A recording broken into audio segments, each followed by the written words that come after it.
So I decided that I would try something different. I am not a vegan, I'm not a vegetarian, and I wanted to see what it would be like to try and make a holiday dinner or just any dinner that would be vegan. And so I'm going to take you along for that with the recipes I used, well, how I made the food in the description. One thing I did not do is I did not calculate any calories or WW Weight Watcher points. I was really burnt out. I'm not really set up to film cooking, so I just showed little clips of where I was and talked about where I was while I was making each of the dishes.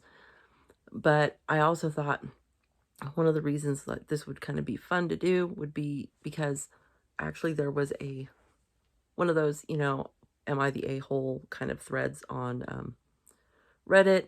I don't go to Reddit usually. Only when I see those on my, oh, the flashing is from the television. When I see those come up on Google, when I open up the app, and it was a mother-in-law and her daughter-in-law. Daughter-in-law is a vegan, mother-in-law is not, and they had a bit of an argument over the foods that were going to be prepared. And so I'm going to show you here some ideas that I came up with, and I hope you enjoy. Thanks. All right, so here is the entree for the vegan holiday dinner. If anybody has ever watched Willow Davis, he highly recommends this. Oop. It's the Gardein plant-based turkey roast, and it does take 2.5 hours to cook completely. There we go. At 450 degrees. And yes, I do have, it says do not overcook, it's not meat. Okay. Yeah, no kidding. So here's what it looks like. It actually looks really good. And I'm going to cover it with aluminum foil and get it in the oven. I am going to use the gravy, but I might also make a little bit of gravy. I don't know. But yeah, so this is the entree. So if you're going to do a vegan holiday dinner, this comes highly recommended from a vegan.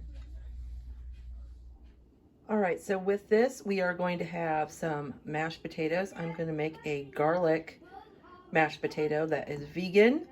I have my potatoes all washed and cut up, and I have about 7 cloves of garlic in there.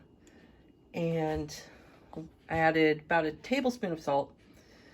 Not tablespoon, teaspoon of salt. Oh my God, that would be a lot of salt. Teaspoon of salt. And I'm going to cook all this and get it all ready to mash. Here's my potatoes. They are all done and drained with the garlic in there. Sorry, I'm taking my glasses off so I can see. I'm going to add about 1/2 cup of this, and because I like a buttery mashed potato. I'm also not going to mash it with a traditional masher, the one that looks like a goes like that. I'm going to mash it with this. Let's see if I can get, I don't want to show my ugly stove. Because I do have the cloves of garlic in there, and with the traditional potato masher, they're not going to get mashed, and you're going to just bite into, yeah. It gets a little weird. If you don't like garlic, it's going to suck. I'm also going to add probably a little bit of garlic salt at the end, and I am going to be adding some oat milk and season it to taste. So, all right, so I did wind up adding about another 1/3 cup of the spread to it because it was still really dry. Added a pinch of celery seed, added about less than 1/2 cup of the oat milk. And then what I do with my mashed potatoes is I taste it and then I salt it to taste, because you can add too much salt and that will suck. So we don't want to do that. So here we go. This is the finished product for the potatoes. Okay, I apologize for my very dark kitchen. I'm on the other burner. So here I have washed and cut in half approximately 1 pound of Brussels sprouts. And you may say, well, I don't like Brussels sprouts. What can I do? I'm going to be adding about a tablespoon or 2 tablespoons of vinegar to my water, and I'm going to cook them like that. The vinegar helps with the bitterness of the Brussels sprouts, and so they're not as bitter. They're a lot less bitter than they would normally be, and so that's what I'm going to do here. So my Brussels sprouts, they're tender and ready. I'm going to drain them, and what I'm going to do is when this pot here is ready, I will add them to it. And what I've done is I've taken about a tablespoon of this Earth Balance pressed sunflower spread. It is vegan. And I'm going to cook half of a white onion, and kind of thinly sliced.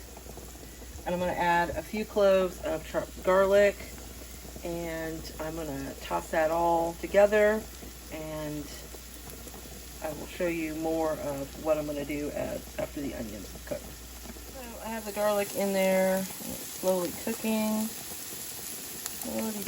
Okay, so I'm going to add some Italian seasoning, just a little bit. I'm trying to do this. There we go. That was too much. Careful.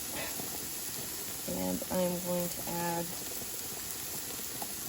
some, come on, lemon juice.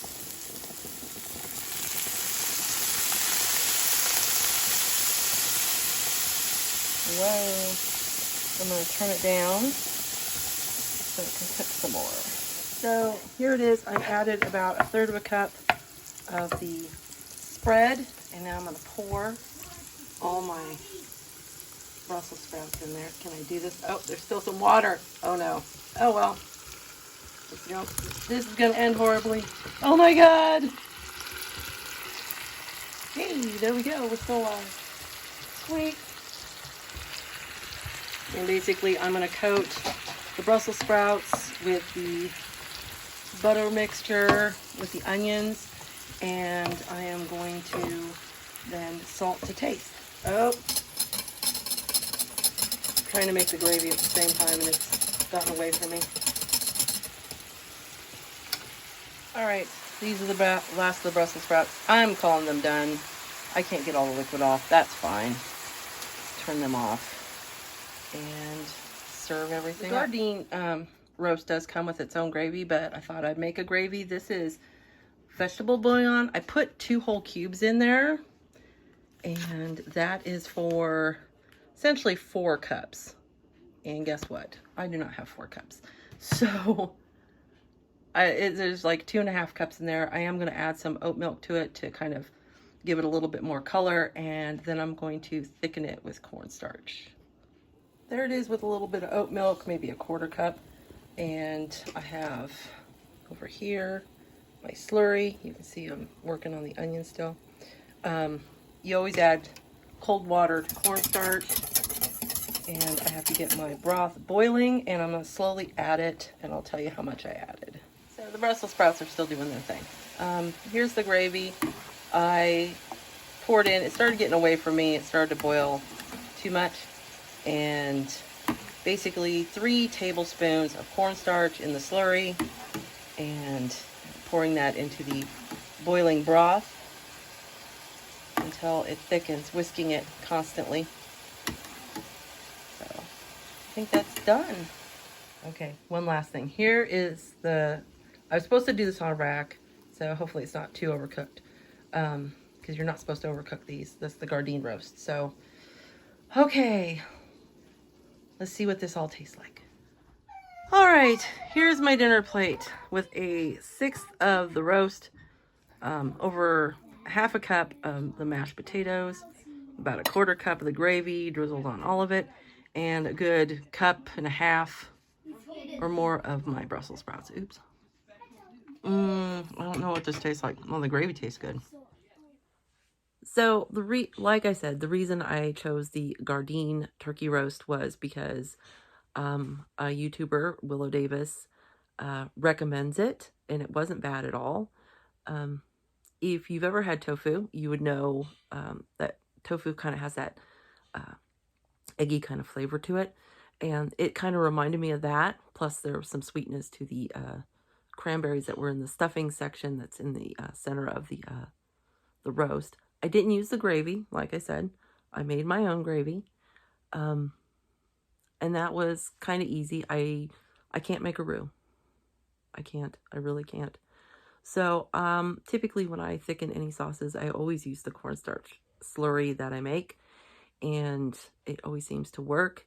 And again, I just added the oat milk to the broth, basically the vegetable broth, just to add it, to give it some more extra color because it was pretty translucent. It tasted really good. The mashed potatoes, I noticed, which was very interesting, with that safflower oil, the Earth Balance safflower oil butter spread. It does taste a lot like butter. So it didn't give me the typical buttery flavor that I would get in my mashed potatoes because I use margarine. And so that did take me back just a little bit. I was like, okay. But the mashed potatoes did turn out really good. Honestly, for me personally, I would have added more garlic because I like a really strong garlic flavor. But it did finally come out pretty creamy when I added the oat milk to it. And I did enjoy that. And when it came to the Brussels sprouts, they were wonderful. They could have had a little bit more flavor from the onions and the seasoning. That's really up to whoever makes it. But they came out, there was no bitterness to those Brussels sprouts at all. They were wonderful. And even my dad said they were probably the best Brussels sprouts he's ever had.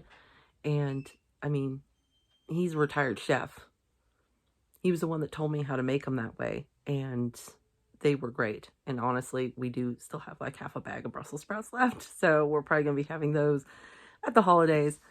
And so, but when it comes to doing anything vegan for vegan guests and you're non-vegan, there's always little options, little things you can do. I was very lucky. The butter I was able to, well, the spread I was able to get was at my bargain market. So it was like $2.50. It was like $2.49 or something. So it wasn't super expensive. And I just got a small thing because I don't care if I have it all the time or not. Oat milk. Again, I got that because you do notice the oat flavor to it. If you don't like that, there's always soy milk. But it was just a little something. I could just do something a little bit easy. But if you are trying to do anything else, just, I would suggest, if you're going to have vegan guests, talk to them. See what they would recommend. See what you can do if they want to bring anything. And when it comes to sides, like especially any vegetables, I mean, we like broccoli and cauliflower with cheese sauce. Well, you don't have to have the cheese sauce on it. You can have that on the side. So there's a lot of things you can do. Also, too, and I don't have it with me. I'm in my bedroom, actually,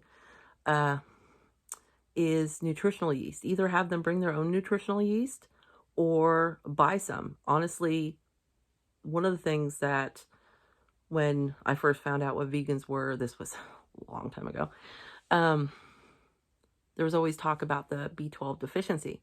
Well, that's what nutritional yeast has in it. It has a lot of the B vitamins, especially B12. And so you can have that, and they can sprinkle that on their food. So there's a lot of little tweaks you can do to accommodate like vegans if you're a non-vegan.